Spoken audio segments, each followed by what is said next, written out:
ஒவ்வொரு பண்டிகைக்கும் அதை கொண்டாட காரணமாக ஒரு கதை உண்டு. அந்த கதை அந்தந்த மத நம்பிக்கை சார்ந்த பின்னணி கொண்டதாக இருக்கும்.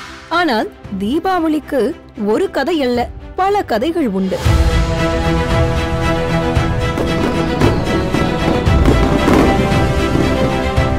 தீபாவளி கதையும் காரணமும். ராமன், சீதை, லக்ஷ்மணன் தங்களது வனவாசத்தை முடித்து அயோத்திக்கு திரும்பினார்கள். அவர்களை வரவேற்ற மிதிலை மக்கள் அந்த நாளை மகிழ்ச்சியுடன் விளக்கேற்றி கொண்டாடினார்கள். அந்த நகரமே மக்கள் ஏற்றிய ஒளியில் பிரகாசித்தது. அந்த நாளே தீபாவளி என்பது ஒரு கதை. இதற்கு ஆதாரம் வால்மீகி ராமாயணம்.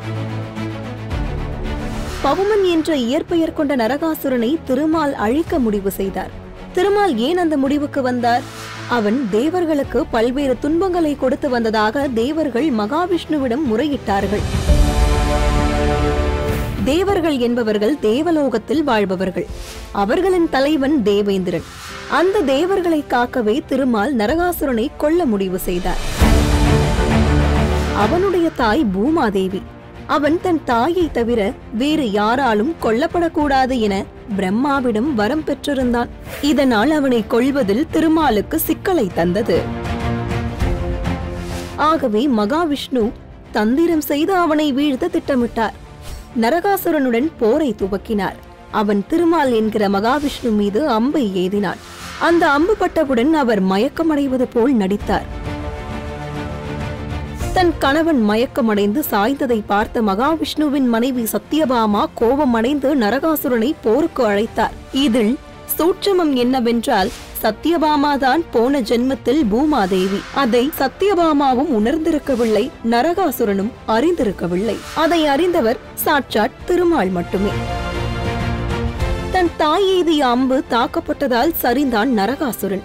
அப்போதுதான் அவனுக்கு சத்யபாமா தனது தாய் என தெரிந்தது. சத்யபாமாவும் தன் மகன்தான் நரகாசுரன் என அறிந்து துடித்தார். தாயிடம் நான் மறைந்த நாளை மக்களும் தேவர்களும் இனிப்பு வழங்கி விளக்கேற்றி கொண்டாட வேண்டும் என்று வேண்டினான் நரகாசுரன்.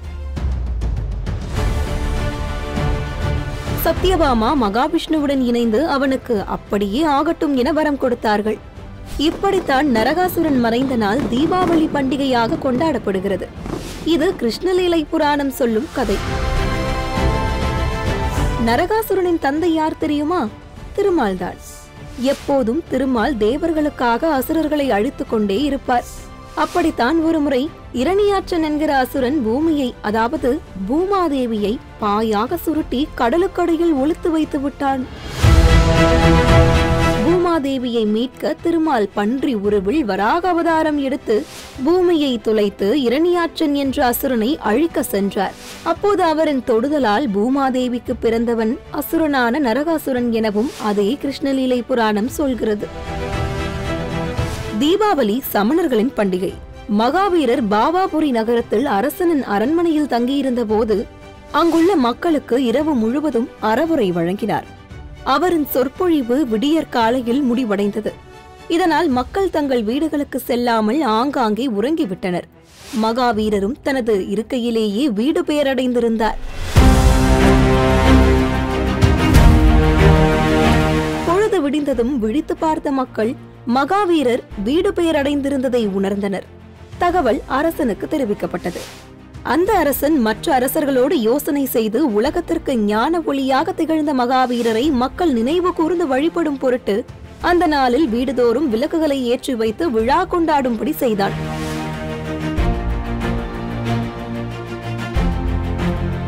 மகாவீரர் விடியற்காலையில் வீடு பெயர் அடைந்ததால் தான் தீபாவளியும் விடியற்காலையில் கொண்டாடப்படுகிறது. தீபாவளி சமணர்களிடமிருந்து இந்துக்களிடம் வந்தது என்கிறார் ஆய்வாளர் சீனி வேங்கடசாமி.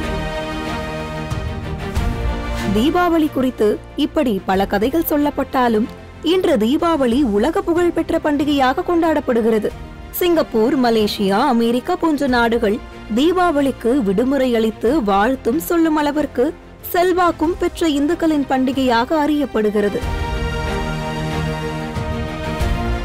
இந்த நிலைக்கு காரணம், இந்தியாவில் இங்கிலாந்துக்காரர்கள் ஆண்டபோது அவர்கள்தான் தொழிற்சாலையை துவங்கினார்கள். அடிமை முறையிலிருந்து மேம்பட்டு தொழிலாளி என்கிற வர்க்கம் உருவானது. முதலாளித்துவத்தையும் வெள்ளையர்களே இந்தியாவிற்கு அறிமுகம் செய்தார்கள். வருடத்திற்கு ஒரு முறை தொழிலாளர்களுக்கு அவர்களின் உழைப்பில் உபரியாக கிடைத்த ஒரு தொகையை ஊக்கத்தொகையாக, அதாவது போனஸாக வழங்கப்பட்டது.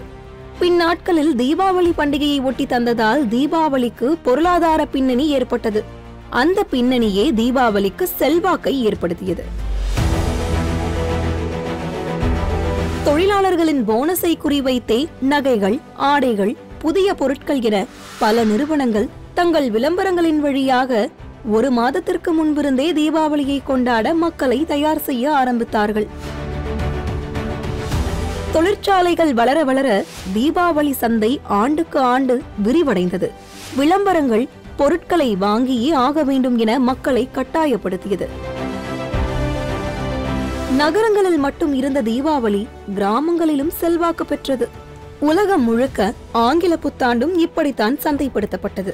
உலகெங்கும் பண்டிகைகளை வைத்து நடத்தப்படுகிற வணிகத்தை விழாக்கள், பண்டிகைகள், முதலாளிகளின் வேட்டை நாய்கள் என காரல் மார்க்ஸ் அந்த காலத்திலேயே விமர்சித்திருந்தார்.